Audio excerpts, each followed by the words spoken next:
Hey there, good morning. Little late today. I hope I don't suffer the wrath of the algorithm for my tardiness. I got a note. I got plenty of them. I got a few of them. They're lists, they're my old gratitude lists. I kept them. And if you tune in the morning, I make a gratitude list first thing in the morning at 5 a.m.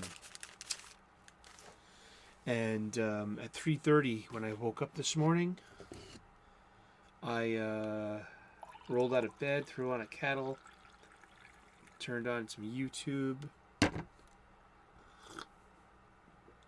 started my cup of coffee. This is a fresh pot. Then I looked at my phone, and work's closed today. It's a snow day. It's a blizzard out there right now, dropping over a foot of snow. And that's the safest thing for everyone's commute and everything. So I'm going to start my gratitude list off with that level of organization and communication that I'm grateful for that. That's modern living. I mean, it's a horrible work condition right now. They called work off, and they let us know. And there's a trickle-down effect, say like keeping people out of their cars and not driving. I mean, I'm grateful for that. I'm grateful, and I'm also the opposite of that. I'm really grateful for firefighters and first responders today too. I mean, it's a legit snow squall of it's dumping snow out there right now. I'm in Boston, Massachusetts, USA, and there are car accidents. Listen, I'm an asthmatic, a lifelong asthmatic, and so I know that when I had asthma attacks, I would have to be rushed to the hospital. And so I know that if I had an asthma attack on a rainy day, the ER would probably be hopping because there are more, or even a snowy day like today too, it's happened. Because there's going to be fender benders and car accidents on inclement weather days. So God bless all the first responders and the passengers and drivers today. Please be with caution. And as I'm always do, I start off my gratitude lists usually with the same 6 things. And family, friends, faith, freedom, my union job, and that's 5. There's usually one more in there too. So it's usually I'm grateful for my family, my friends, my faith, my freedom, my health, my union job. That's like the first 6. And then I will elaborate on things for just a few minutes as I'm walking over the bridge where the new Green Line subway stop will be, the light rail that will lead you to the literal subway, into the square, to the circle, to the square. My Powderhouse Circle, where there was a magazine of fire powder for the Revolutionary War. Yeah, this is like my neighborhood is steeped in history, but also I have love. I'm grateful for love. I'm also grateful for hope. I'm grateful for Chicago for some reason and my skill set. I am grateful for Chicago. I love Chicago. I'd meet my friends there in June 2015, 16, and 17. We had a quick reunion midweek. We called it a long weekend, and we did it midweek because it was cheaper. But we ended up going to the Cubs game 3 years in a row, an afternoon game, and that's fun. I mean, Wrigley Field when it's a Cubs win, that's I grew up in Fenway Park. I'm used to the best. I mean, and that's the National League's best like that. I'm like, or in my experience so far. Sorry. Or say like on December 2nd, I say this, family, friends, health, job, Voss, as in Christopher Voss. One of my best friends, Cuban Irish Pete Fernandez, he suggested a book that kind of changed my life. It's called Never Split the Difference by Christopher Voss. He's a former FBI negotiator, and he revolutionized the world of negotiating. And it's kind of like the art of war level of wisdom, because it applies to everything and everywhere and everyone. If you can take the art of war as metaphor, the battlefield is your workspace, your office, my kitchen, the marketplace, and they're just the enemy. You can just they're your guest or your client. You just got to be prepared for the eventuality that you're going to meet on this ground today.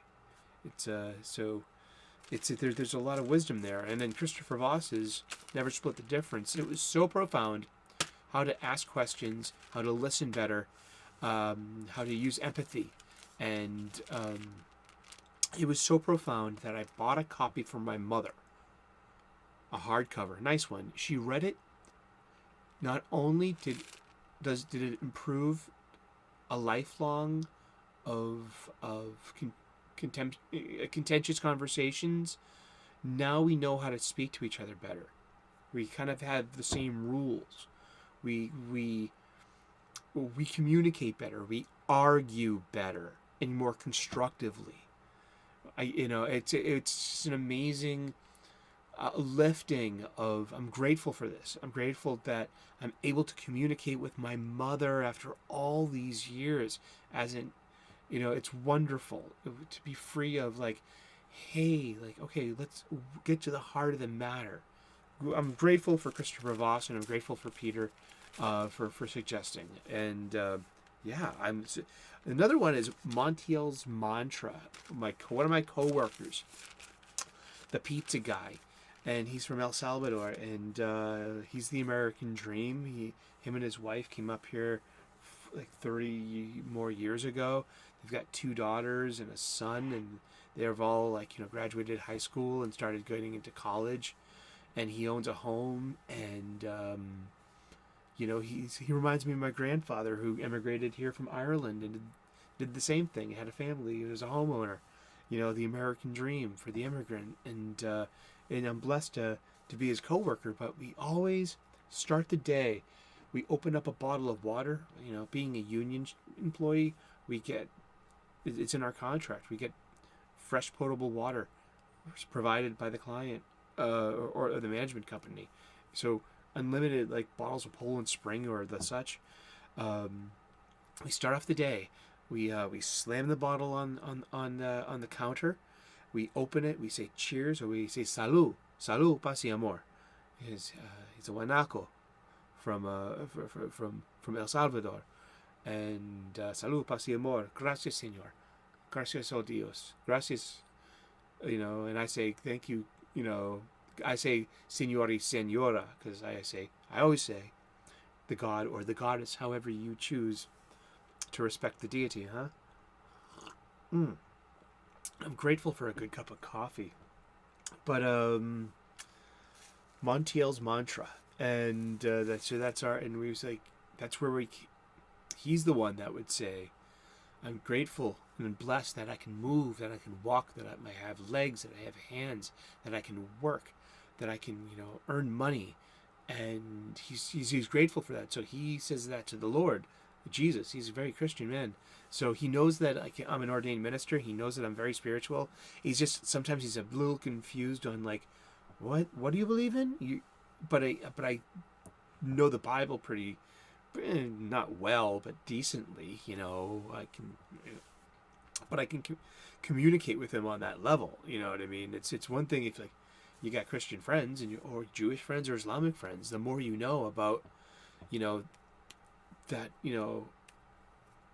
unique experience, the more you can use, the more you can share share allegory and share metaphor, and you can share verse and be like, hey, this is wisdom. Oh yeah, that is wisdom. It's a good experience. Also, that's Montiel's Mantra, and we say it every morning at work.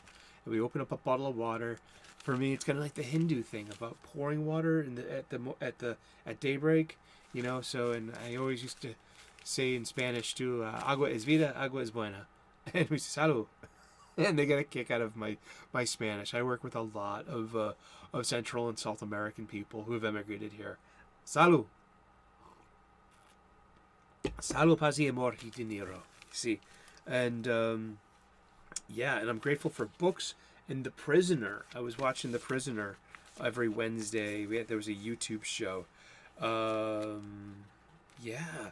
And this one, I've got Time to Heal. Good flatmates. You know what I mean? And landlord. I mean, I live in a flat and right outside of Boston and in the Cambridge area. You know, and it's expensive to live places, and I'm very grateful that, you know, it's not the Taj Mahal, but we make the best of it. So I'm very grateful for my flatmates, that they're clean people. They pay their bills, and they keep to themselves, and we're social and friendly to each other. And if there's anything that comes up, we literally communicate. We talk about it. Going back to Voss, I mean, knowing better ways to communicate. It's just, I'm very grateful for these people, and I'm grateful for our landlord as well. He takes care. They take care of stuff. It's very, and they appreciate us because we're clean and courteous and timely. You know, we're never late with the rent, stuff like that. We go a long way.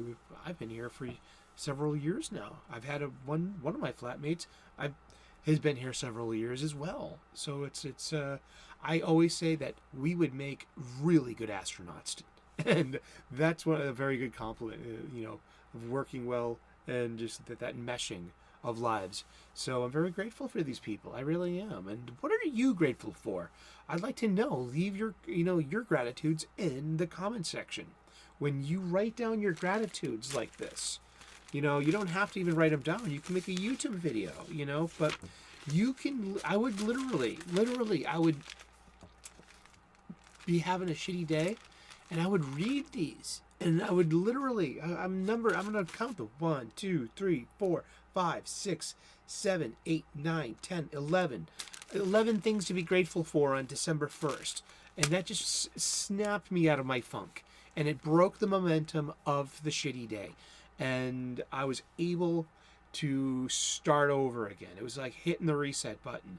I could, like a new game, all right? I was still playing the game, but it's all right, let's start over.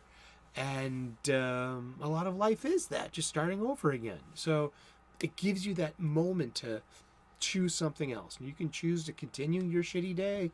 That's on you, pal or gal, or anywhere in the grand spectrum of humanity that you see yourself. Yet, knowing that you could break your bad day by counting your blessings, you can just be a better you and just like and enjoy your life and everything around you. I'm very grateful for a lot of things, and thank you for letting me share that with you today. And you have a great day. Like and subscribe, and check out my playlists. I'm a professional chef. What's cooking? I'm delicious, nutritious, and beautiful food, and you can share this with your loved ones too. And but yeah, I am very grateful, and I'm an ordained minister, an amateur theologian, so we get spiritual here as often as we can. So thank you so very much for tuning in. Cheers. Bye.